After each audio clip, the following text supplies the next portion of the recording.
Ini alasan kenapa Jembatan Tukat Bangkung menjadi spot bunuh diri dalam tanda kutip yang digemari. Sebelumnya, sorry saya menggunakan kata digemari, tapi jangan fokus ke kata itu ya. Dalam satu dekade belakangan ini, sekitar 1-3 kasus bunuh diri di Bali itu terjadi di Jembatan Tukat Bangkung.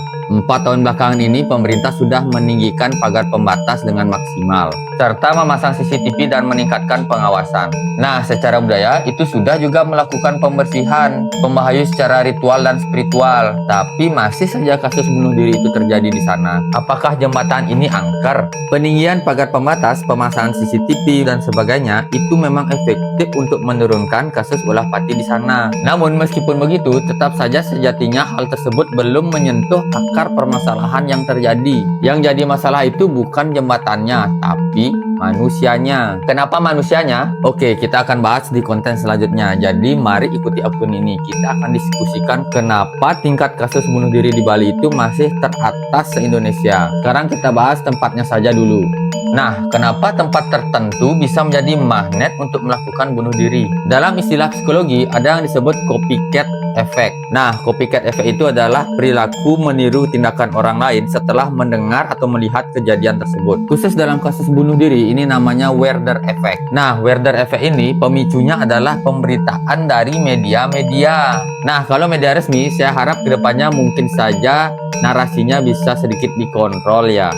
Semoga saja. Tapi masalahnya ini netizen, warganet itu sulit dikontrol. Kadang orang-orang yang memposting kasus bunuh diri di media sosial itu tidak memikirkan efeknya. Bahwa sejatinya bunuh diri itu bisa menular. Apalagi dengan sadar berpikir biar punya konten viral. Aduh, parah ini. Yang gini-gini ini dah yang akan menimbulkan Werder effect. Ketika ada media resmi maupun tidak resmi memberitakan suatu tempat sebagai suicide hotspot, maka orang yang sedang dalam krisis atau depresi itu jadi berpikir, oh di sana orang melakukannya. Jadi lokasi itu bisa menjadi referensi mental, bukan lagi sebatas tempat. Karena terlalu seringnya lokasi tersebut disebut berulang-ulang dalam berita dalam sosial media. Sebenarnya ada beberapa alasan lainnya lagi secara psikologis kenapa suatu tempat bisa menjadi suicide hotspot. Tapi saya tak akan membahasnya karena lumayan membahayakan.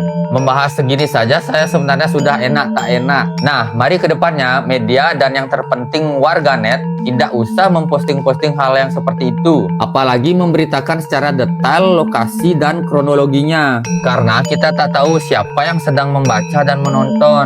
Bagi orang yang sedang depresi, yang otaknya dalam mode darurat, takutnya itu bisa menjadi referensi, inspirasi, bahkan solusi atas masalah yang terjadi. Biar tidak hal-hal